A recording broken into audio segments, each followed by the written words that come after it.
But I think we have to admit that in terms of hardware platforms, most of these are manufactured elsewhere, although you can obviously build platforms based on commodity processors and networks, and then maybe the real value is the services you wrap around those, because there's very little margin in the systems themselves these days. I would encourage the UK government and the technology strategy boards to invest in new tools to help make multicore more accessible to a broader audience. Yes, interestingly, that was the recommendation from two other KTN and another independent source last year. A plan to set up a multi-core institute was suggested, and we are trying to build upon those two reports and do something about this. Fantastic reports. I was the author of one of them, so yes. I can't disagree with that. Yeah, more questions are pouring in. Nigel Derrett from Bristol University. What is happening in lower power HPC? Low power HPC. Oh, fantastic question. So there are kind of two different presentations I give these days. One is looking sort of 2 to 3 years ahead, which is what I've just done. The other is looking 5 to 10 years ahead. And when you look 5 to 10 years ahead, if you use today's technology to build tomorrow's systems, even if you factor in the advances that will be made, it just doesn't add up. So we are going to have to do something fundamentally different. I know there's an interesting project at Manchester University where a brain simulator is being built out of 1 million ARM cores. And I think that we're going to have to start looking at very, very different approaches if we're going to get to exascale systems by the end of the decade, which everybody seems confident we will do.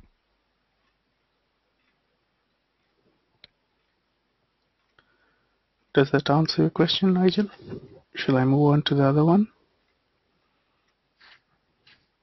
Okay, yeah. Another question from Tony Seymour.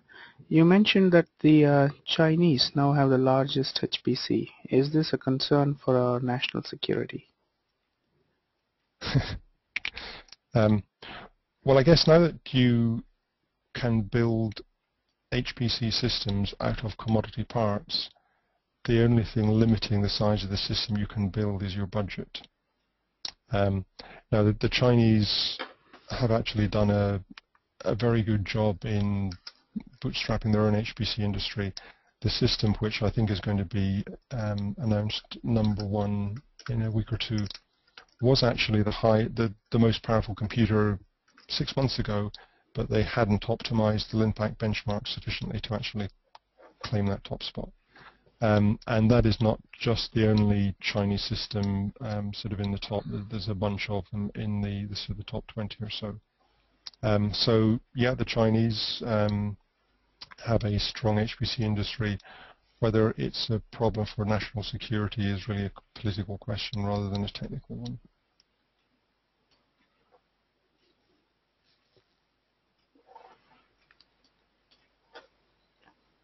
Okay. Tony, do you have a follow-up question to this, or shall I move on to the next one?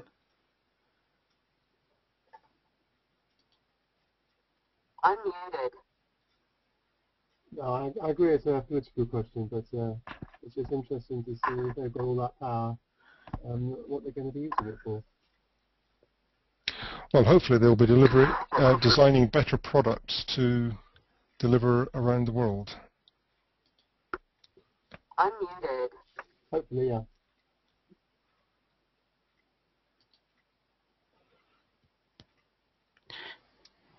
Okay, the next question. Would it be possible to have a record of the presentation or voice for revisit? Yes, Sebastian, all our webinars are recorded and they're shared on the YouTube. I will share a link to our YouTube where it is stored. But we are working with gotomeeting.com so that we can host the recording in the same platform in which the webinar was delivered. So definitely I'll share a link for the presentation. The entire, both the audio and the video are recorded, so it will be like a rehearsal of the same webinar. Okay, there's another question by Sebastian. HPC seems to be available for renting for research project. Any company renting for consultancy projects? So, I mean, it's a good question. I think we're seeing a change in the way that HPC services are delivered today. If you go back quite a number of years, a number of organizations didn't buy a cray, but they would rent time on a cray from a time-sharing bureau. And we're seeing, certainly within the academic space, a lot of people using grid computing to build fairly substantial capabilities within a university, and then people that get grants working at that university don't get grants for equipment, they get grants to enable them to buy time on those systems. Then at the far end of the scale, we're seeing people using cloud computing with a sort of on-demand business model. And at the moment, you know, well-built HPC facilities and the cloud have not yet merged properly. There are a number of good attempts that are making progress, like SGI's Cyclone, as I mentioned. But so the two options today are either to rent a cloud facility and to work hard at optimizing your HPC application on it, or to buy access to an HPC facility, which industry can do often, even if it's academic research facilities that you're talking about. So yes, that is very much a business model that is being used, and I think we're going to see it used more and more as we move forward.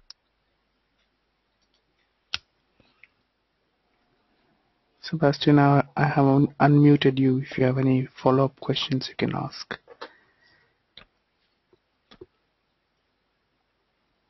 I knew we could access academic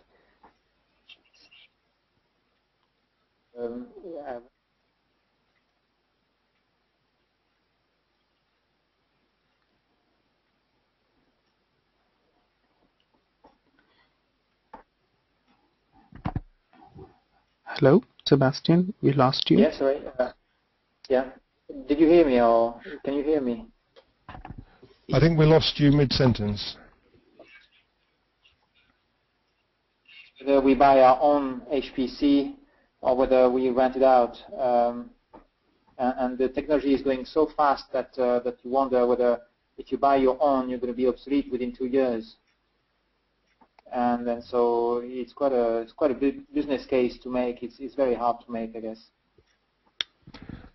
Yes, and organizations that buy large HPC facilities and then make them available for rent will find that there are different types of customer who have different requirements. So, you know, one company may want, you know, 100 of the fastest nodes for the next 2 hours. Somebody else may want 1,000 of the cheapest nodes, and as long as his job's run by a week on Friday, he doesn't really care. And by matching these different workloads, the provider can get very efficient use of the whole facility. Whereas if a single organization was running that and only had their own workload, then it would be far more difficult to justify buying the latest, greatest on a regular basis, as you say. So I think that the pay-as-you-go model is a very compelling one.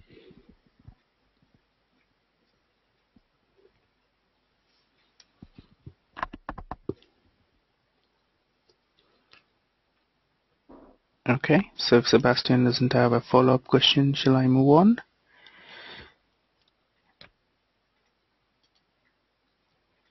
Yes. Yeah. Are there more questions? There's one more from Nigel Derrett. Apart from the need for vector floating point calculations, is there any fundamental difference between HPC and Amazon-style cloud services?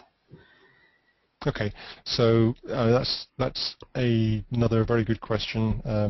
You know, almost everybody that I go and talk to, whether it's a vendor or a user, wants to understand what Amazon is up to.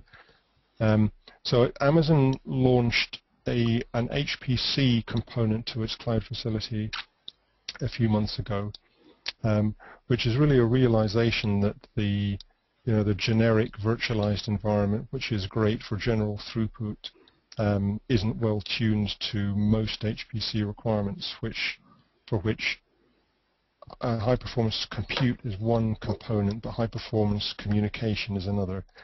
And so, not dissimilar to the SGI Cyclone offering, Amazon has built an HPC cluster which you can get access to on an on-demand basis. And that, I mean, they benchmarked it with the Linpack benchmark and reckoned it came in something like 140th in the world on the top 500 list.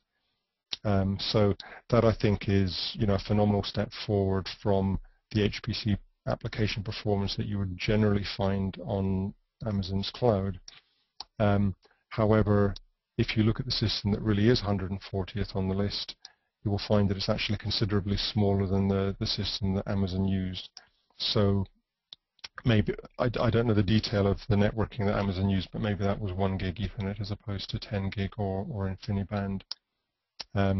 So there are different types of application. Monte Carlo simulation, for example, runs very, very well on Amazon, but weather forecasting would not run very well at all. So you need to understand your application requirement and then go and target it at the type of facility that can support the particular needs that you have.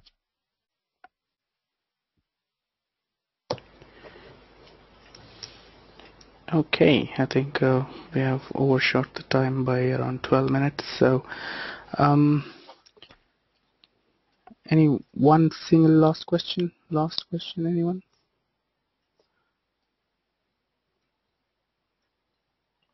I mean, my email address is on the screen at the moment, so if anybody has follow-up questions, feel free to contact me by email.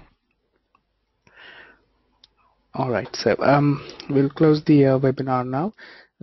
Thank you very much, John, for participating all the way from Austria on this webinar and sharing very interesting insights into HPC, the multi-core, and bringing out the possibilities and the lack of our preparations. And thank you very much, all the participants. It was interesting to have so many questions for a change, because this is only the second webinar where I can remember people interacting like this. As I said before, the webinar recordings will be made available either on YouTube or on GoToMeeting platform. I will share the link to this through a separate email very soon. We are continuing this trend of an initiative of doing a webinar every Wednesdays. Stay tuned with us, and the next one will be on how to build. The next one is an introduction to the world's largest radio telescope and what are the challenges and opportunities exist in it for the UK businesses. So that is next Wednesday, and the week after we'll have Amazon on the webinar, so you can grill the Amazon EMEA evangelist for Amazon, that is Matt Wood. So he'll be talking about the Amazon Web Services. So, and in December we'll have 2 more webinars, the details of which are on our website. So thank you very much. Have a good day.